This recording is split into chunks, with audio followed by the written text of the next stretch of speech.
This guy lost 15 pounds in 3 months using the simple trick from Andrew Huberman. It says that what's varied in this study is not what these mice ate, it was when they ate it. And there were essentially 4 conditions in this study, and the results are absolutely remarkable. So I'm going to walk you through the major result. What they did is they gave mice access to different types of food. There were 4 groups. One group of mice had access to just a normal mouse diet.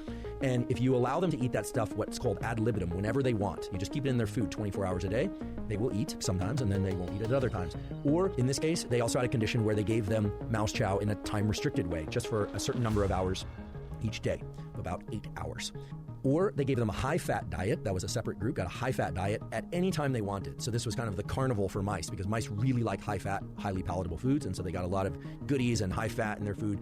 And then there was a 4th group that had access to the high-fat diet as much as they wanted to eat, but only during a restricted time period of each 24-hour cycle. Now, mice are nocturnal. Humans are what we call diurnal. Actually, we're not really diurnal. We're crepuscular, which means that we're most active in the morning and in the evening. Everything I'm going to tell you is true also for humans, and we know this now from human studies. One of the most important things to take away from this study was that mice that ate a highly palatable, high-fat diet, a great-tasting diet, but only during a restricted feeding window of each 24-hour cycle, maintained or lost weight over time.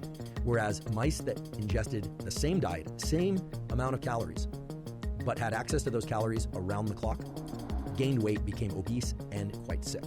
And as an additional second point, the mice that restricted their feeding window to a particular portion of 8 hours of every 24-hour cycle actually showed some improvement in important health markers. And what was even more incredible is that mice that only ate during a particular feeding window also experienced some reversal of some prior negative health effects. Now, an important point about when the feeding window falls within the 24-hour cycle. It is very important that the feeding window fall during the more active phase of one's day. So for humans, that's typically in the early part of the day or the later part of the day, but not at night. Put very simply, there are a lot of data now pointing to the fact that eating during the nocturnal phase of the 24-hour cycle is very detrimental to one's health. In fact, when we eat can either enhance our health or can diminish our health. In this study, they saw something really interesting, which was that not only did restricting food to a particular phase of the 24-hour cycle benefit things like lean body mass and fat loss and a number of health parameters that I'll talk about in a moment, but it also anchored all the gene systems of the body and provided a more regular, stable, so-called circadian rhythm or 24-hour rhythm. Conversely, when mice ate whenever they wanted across the 24-hour cycle, these clock genes became really out of whack.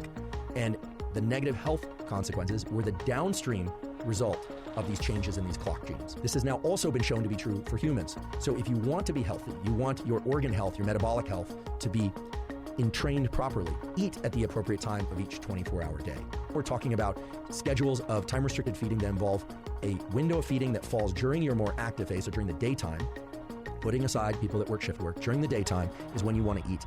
And this 8-hour feeding window provided a very strong reinforcing signal that combines with light to ensure that these genes are expressed at the appropriate times. At the beginning of June 2023, I was 6 foot 185 centimeters and 85 kilograms.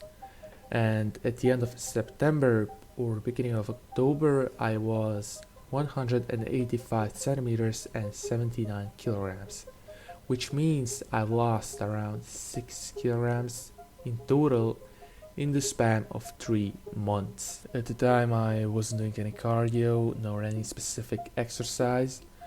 Basically, what I was doing is fasting for 24 hours, which means I ate only once a day, only one meal a day, and that's it. And that meal usually consisted of some meat and vegetables. I also removed carbs from my diet, which also may help me lose weight.